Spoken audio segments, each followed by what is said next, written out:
Hello students, welcome again for the class.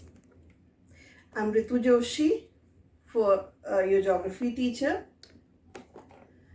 So, hope you are doing well, and whatever I taught you in the last classes, you must have doing the practice of all these. One more thing I would like to tell you, I gave you the link of the question and answers as well as the PDF of the chapter. So read the chapter thoroughly so you are able to give the answer within the chapter also, as well as the question and answers I gave you, do in your fair notebook.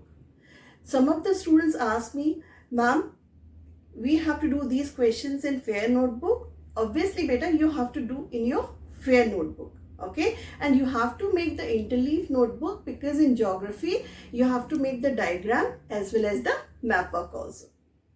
Okay, so now you understood everything. So let's proceed for today's class.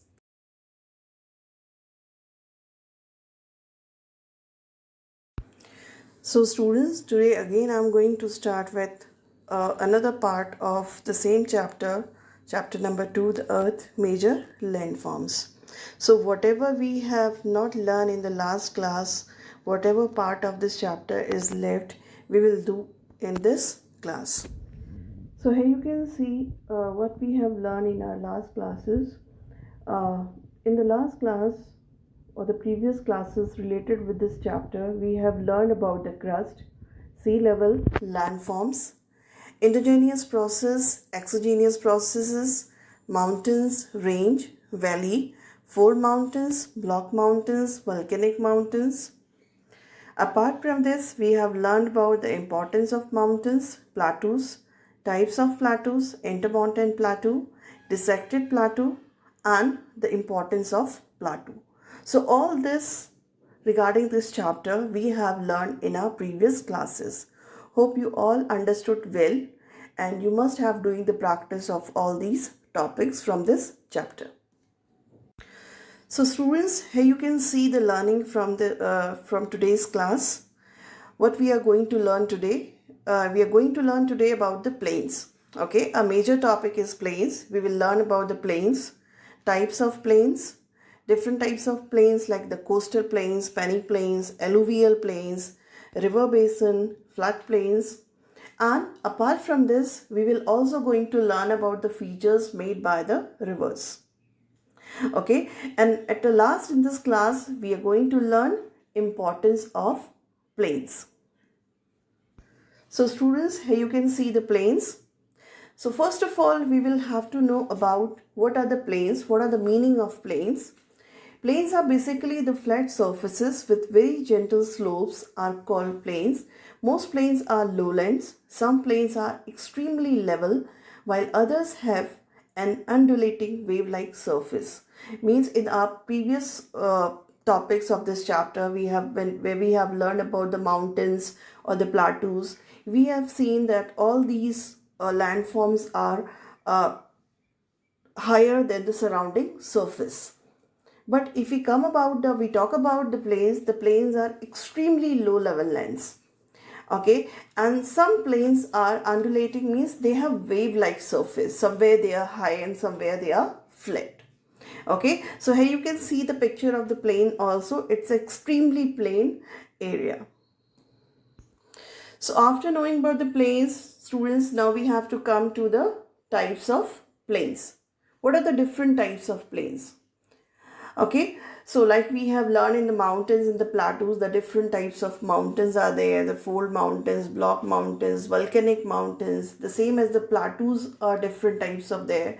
The same in the plains also. Okay, so plains are formed at various places like the bottom of mountain valley, the tops of plateaus, the bed of large dry lakes, and so on. The various types of plains are the basis where they are formed. So the classification of the plains are on the basis of where they are formed.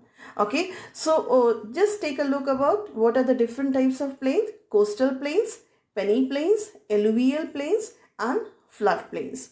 Okay, later in this class we will get to know how these plains are formed, means how these coastal, Penile Plain, alluvial and flood plains are formed. So now students, we come to the first type of plain, which is coastal plains. Okay, as the name suggests, coastal plains, that means it is near to the coast. Do you know about the coast? Whoever the area which is connected to the sea or the ocean, that is called the coast. Okay, any of the land, continental shelf line which is connected with the sea or the ocean, it's called the coast. Okay, so coastal plains is a flat, low-lying piece of land next to the ocean. Coastal plains are separated from the rest of the interior by nearby landforms such as mountains. Okay, so coastal plains are basically the low-lying pieces next to the ocean. Okay, if you ever visited any of the coastal area, you must have seen the land masses which is connected with the water of the sea or the ocean. That is the coastline of that area, and that is called the coastal plains, and it is separated by nearby landform, like we can take the example of mountains. Okay, here in the picture you can see the coastal plains. Here you can see the beach area, the photograph of the beach. Okay, that is also known as the continental shelf.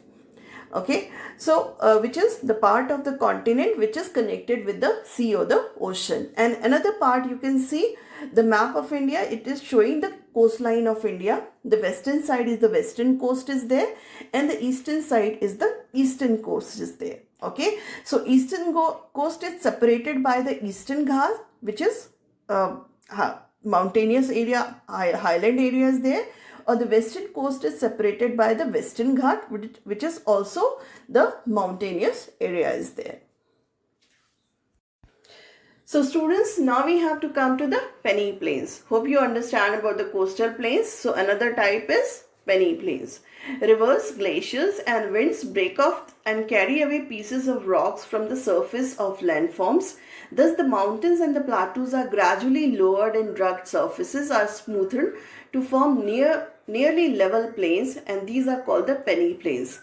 So students, when we were discussed in the same chapter, we were discussed about the mountains. So we have learned about the old fold mountains. At the times I told you, old fold mountains are the mountain, those construction gets stopped, and after that the agent of erosions work over them. So gradually they get reduced. What are the agent of erosion? These are the rivers, winds, flowing water, all these are the agent of erosion. So they start eroded the material from this those mountains, and gradually they reduce their height. Okay, so these plains are also created with such kind of activities where the mountains and the plateau mountains and the old plateau get reduced by the agent of erosion. What are the erosion agent? Flowing water, winds, glaciers, all these are the agent of erosion. They gradually lower the rugged surface and it make it smoothed and the level plain. So such type of plains are called Penile Plains. Okay, those are created after reduction of the old mountains and the plateaus. So the students, next type of plains are the alluvial plains. These are the very important plains. One of the most fertile plains of the world are alluvial plains. So first we take a look at what are alluvial plains, why the name alluvial plains has given to them. A river wash away material from mountains and plateaus down which they flow. When the rivers reach gentler slopes, they slow down the start depositing the material. The deposited material comprising sand, silt and clay is called alluvium. Thus the plains formed by the river are called alluvial plains. So as I told you already that most of the rivers are originated from high-rise mountains or the plateaus. Okay, so when they start their journey from the mountains of the plateau, because they have the steep slopes, they flow with very fast flow. Okay, and whatever the material is there in the mountain and the plateau, they carried along with them. Okay, as in when they come to the flat surface or the flat land, the flow of water is become smooth because the plains have the very gentle slopes.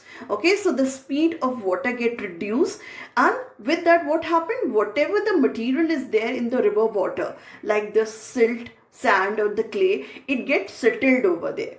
Okay, and this material is called the alluvium. Okay, by this particular alluvium, the plains has constructed is called the alluvial plains. Okay, here you can see in the picture, this is the most fertile area of the world. So students, now we can see see some of the example of the alluvial plain. As I told you already that alluvial plains are one of the most fertile plains of the world. So these are some of the example of alluvial plains. The first is the Gangetic Plain in India, which is also known as the Northern Plain. Okay, so it is the most fertile area of India. Next is Yangtze Basin of China.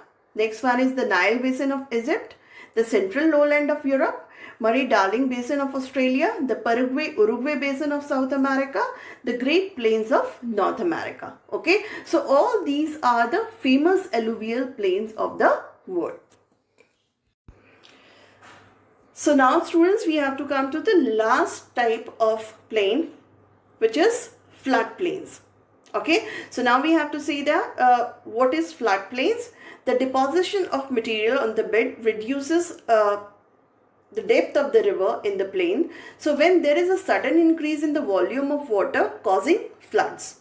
Okay, so normally whenever we heard the news about the flood, we never heard the news about the flood as there in the mountainous area. Okay, it always be in the plain area. Okay, in the plains. Why it so happen? Because wherever the river is there in the plain area, they have lots of I told you, when the river come down towards the plain, whatever the material is there in the river water, it gets settled over there. Okay, it's settled in the river beds area. Okay, in the depth of the river. When lots of material is stored in the beds of the river, then when the river have the sheer volume of water, it causes the flood. The water get overflowed from the river. Okay, so we can take the example, if you have a bucket, you put lots of stone on it and then you put the water, then the water get flowed from the bucket. Okay, because it doesn't have the space to store the water. The same has happened with the river also. When the water recedes, it leaves behind the alluvial deposits over the large area on both the sides of the river. Okay, when the river water overflowed from the river, not only the water get overflowed, but whatever the material is there, the clay, sand, silt is there in the river water, it is also get overflowed from the water. Okay, but because water is liquid, it get recedes. After receding the water, whatever the material alluvial is there, it get deposited over a large area. Okay, so the relatively flat region formed by the alluvium deposited by the river over many years known as the floodplains. Okay, some of the rivers are there in India, those every year have to face the flood situation. The floods are there on those rivers like Brahmaputra, like we talk about Ganga in Bihar. That usually every year the flood is there, or the Yamuna, we get like nearby in Delhi, the Yamuna is there. Every year the flood situations are there. Okay, so the water overflowed from the river. The silt is also coming along with the water. When the water recedes, the silt is left over there. Okay, so if you ever visited Delhi, you must have seen the area of the Yamuna, which is the floodplain area where the people grow vegetables in the summertime when the rainy season is not there. Okay, here you can see in the picture also, this is the riverine floodplains of Yamuna. So students, when we were discussed about that alluvial plains, the one term has come over there, which is the river basin. Okay, when I was giving you the example of the alluvial plains of the world, that river basin term has come over there. Now we get to know what is river basin. Plains are formed when the deposited material spreads evenly over the land. Many plains are river basins. A river basin is the land over which the river and its tributaries flow. Okay, so plains are formed when the deposited material, what is the deposited material? Which is along with the river water, okay, settled in the plain area. Okay, so when the water flow over that particular land where the material gets spreaded over, that area is called the river basin. Okay, and above this area, over this land, the river and its tributaries flow. Okay, what is the meaning of tributary? We'll get to know later in this class. So okay, so here in this picture you can see the different famous river basin of the world. So students, now we have to come to the second last topic of this class, which is the features made by the rivers. A river made various features in plains. When we talk about the rivers is very important for the plain area because it creates the plain.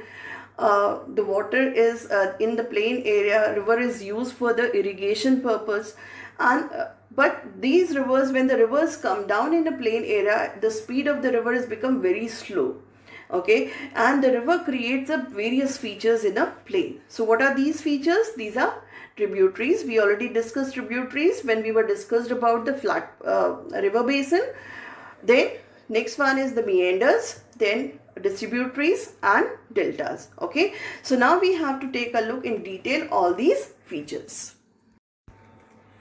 So students, now we have to see that these first two features of the river which creates in the plain, these are tributaries and distributaries. They have a slight differences there between the tributaries and distributaries. We have to come to the tributaries first. A tributary is a freshwater stream that feeds into a large stream or a river.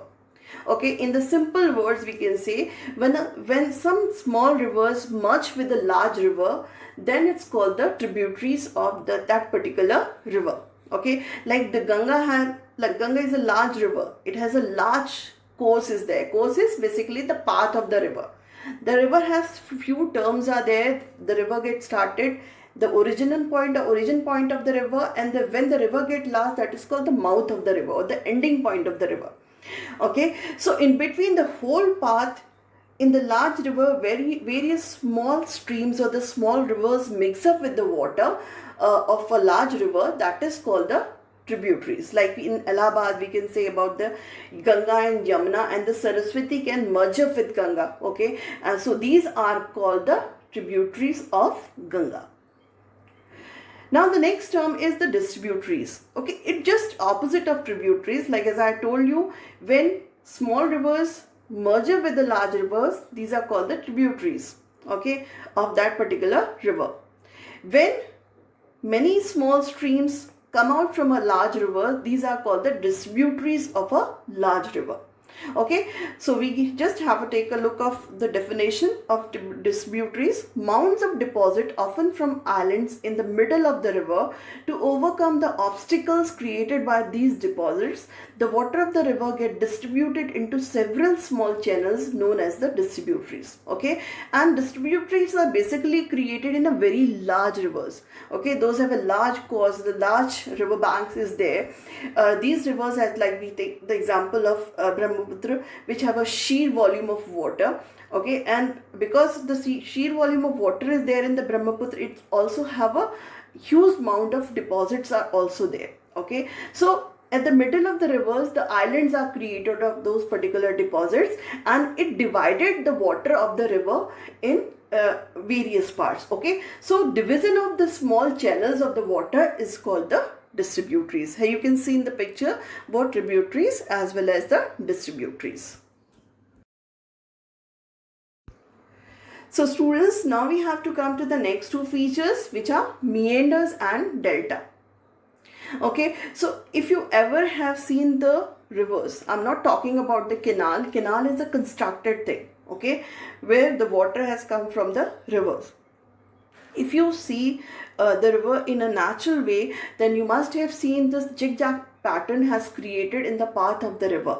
Okay, so these are called the meanders. So just take a look of the meander definition. As a river moves slowly in the plain, it goes from broad S-shaped bends called the meander. You can see the bands are here like the snake crawl in the surface. The same way river move in the flat area. These are called these S-shaped bends are called the meanders. Next we have to come to the delta. Delta normally is created at the end of the river, when the river is going to a larger water body. Like we take the example of Ganga. When the Ganga is drained into the Bay of Bengal, it created a very large delta of the world. Okay, and that delta is called the Ganga Brahmaputra Delta. Okay, so the region at the river's mouth comprising a networks of distributaries is called delta. It is usually triangular in shape. I told you when the river flow in its path, lots of deposits flow along with the water. When the water of the river is drained into a larger water body, the deposit also mounts over there, and it divided the river into several channels. Okay, and these are created a triangular piece of land there. Those are called the deltas. Okay, here you can see in the picture the triangular piece of lands are there. All these are the deltas. So students, here you can see a picture of river course. As I told you, river course means the path of the river from the origin to the end, to the mouth of the river. Okay, it makes the various features we already discussed, like tributaries, distributaries, meanders, floodplains, deltas. Okay, so all these are, you can see in this picture. Okay, and this diagram you will also make in your copy. So students, now we come to the end of the class. Like we have a last topic is there, which is importance of plains. Okay, we have learned about what are the different types of plains, how they are created. Okay, the different features of the rivers. Like now we have to come to the importance of the plains, like we have learned in the previous part of the chapter, like the importance of mountains and the plateaus. Okay, so the first importance of plains is alluvial plains are generally very fertile. The presence of level land, fertile soil and the water in the alluvial plains has made them ideal for growing crops. Okay, so I told you already when we were discussed about the alluvial plains, like these are one of the fertile plain of the world, and maximum population concentrations are there on these plains in the world because they have a fertile soil. They are good for agriculture. Okay, they are ideal for growing crops. Second, trade also flourished in plains because roads could be built easily on the flat land and the boats could play easily along the gentle flowing rivers. Okay, the trade is also flourished in plains.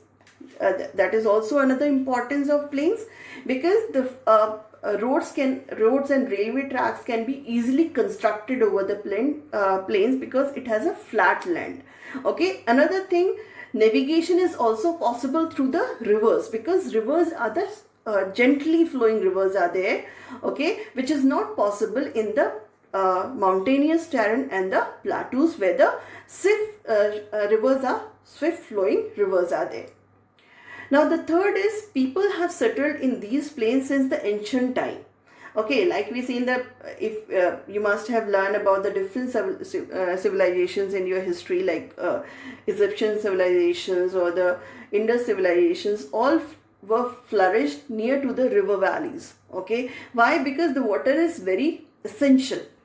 Okay, and water are gently flowing over the plain area. Okay, and the fertile lands are available. Water irrigation for the crops is also available. So that's why the people settled in plain areas since the ancient time. Okay, even today the plains are the most densely populated region of the world because the livelihood for the people are easily available in the plain in comparison of plateaus and mountains.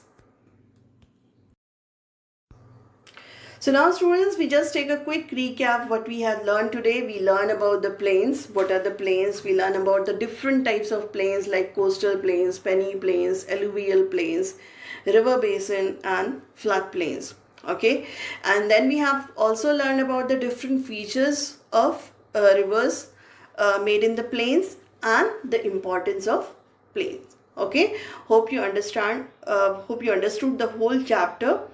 You should have to do more practice of the chapter for the better understanding. So one more part of this chapter is left. We will discuss that part in our next class. So students, now you understand everything what I have told you in the whole chapter. Okay, so do the practice, whatever I taught you today, okay, you will better understand the chapter. Okay, as much as you will do the practice, your understanding will be better. So happy learning to you. Thank you.